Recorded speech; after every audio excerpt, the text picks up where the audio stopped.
Дуслар, без сезнең белән бүген төлке рәсемен ясарбыз. Ул гади генә төлке түгел, ә көзге урманда яфрак яңгыр астында утыручы алтын төлке. Бу рәсемне ясар өчен безгә гуаш буяулар, стакан белән су, пумалалар, җилем карандаш, кипкән яфраклар һәм ак кәгазь бите кирәк булачак. Иң элек без төлкенең контурын ясыйбыз. Төлкебез күләмле, матур булсын өчен без аның табигый төсләрен хәтерләткән төсләрдән файдаланабыз. Кызгылт сары, охра төсен кулланабыз. Дуслар, игътибарлы булыгыз. Без төлкенең ян якларын буйыбыз. Ә аның урта өлешен ак йоны өчен буямыйча калдырабыз.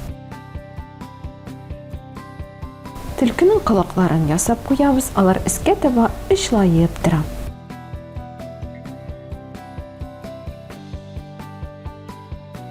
Ак төсне кулланып, без төлкенең ак йоннарын ясауга керешәбез.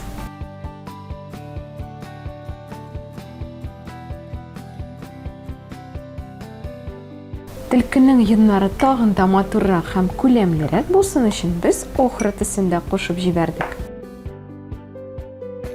Нечкә пумаланы һәм кара гуаш буяуларны алып, без төлкенең борынын ясыйбыз. Авызын һәм күзләрен ясауга керешәбез. Безнең төлкебез уйга калган, күзләрен йомып, хыялланып утыра. Җиңелчә хәрәкәтләр белән төлкенең матур-матур мыекларын ясап куябыз. Колакларның эчке өлешен шулай кара гуаш буяу ярдәмендә буяп куябыз.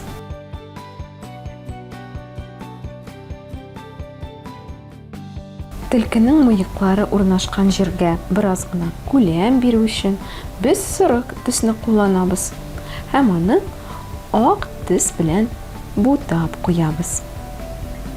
Менә шундый күләмле бурын һәм авыз барлыкка килә.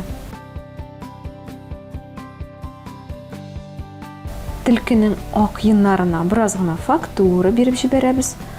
Бу эштә дә безгә ак буяу белән кушылган сыры гуаш ярдәм итәчәк.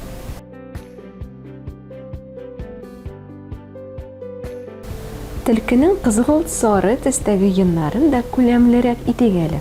Бу эштә безгә көрән һәм кызыл төстәге гуаш буяулар ярдәм итә. Нечкә пумала ярдәмендә без төлкенең матур тунының йоннарын ясап чыгабыз.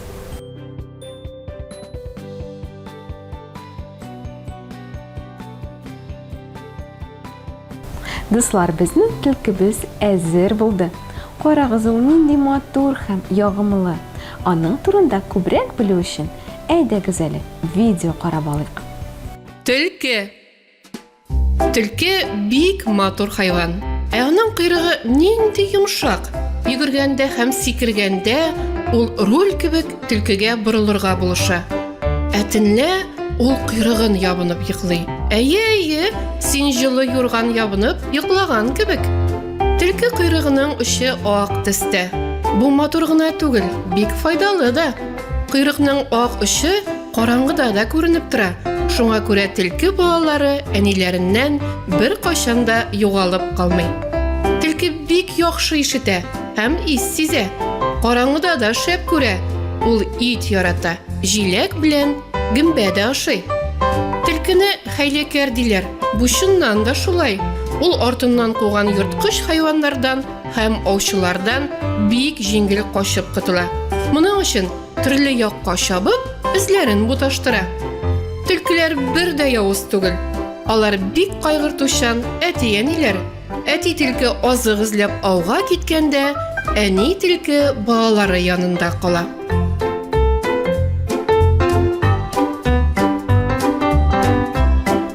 Видео сиңа ошадымы? Лайк куй һәм безнең каналга языл. Бу матур төлке турында видео сезгә ошагандыр дип уйлыйбыз. Ә без рәсемне бизәүгә күчәбез. Дуслар, безгә сары төстәге матур яфраклар ясарга кирәк. Яфракларның кайберләре рәсем генә, ә икенчеләре инде күләмле булачак. Сары гуашны алып, без шундый тамчыга охшаган яфраклар ясыйбыз. Менә күләмле яфракларны ясауга безгә инде шын кипкән яфраклар ярдәм итәчәк. Без аларны башта алабыз һәм рәсемебезгә матур иттереп куеп урнаштырып карыйбыз. Инде үзебезгә кирәкле урыннарны билгеләгәч, җилем карандаш ярдәмендә аларны нигезгә ябыштырабыз. Яфраклар төлкенең колакларына да төшә, тунына да ябыша. Ул әйтерсең яфрак яңгыр астында утыра. Төлкенең муеклары урнашкан җиренә төкләр ясыйбыз. Алар безгә төлкене тагын да терерәк һәм матуррак итеп күрсәтергә ярдәм итәр.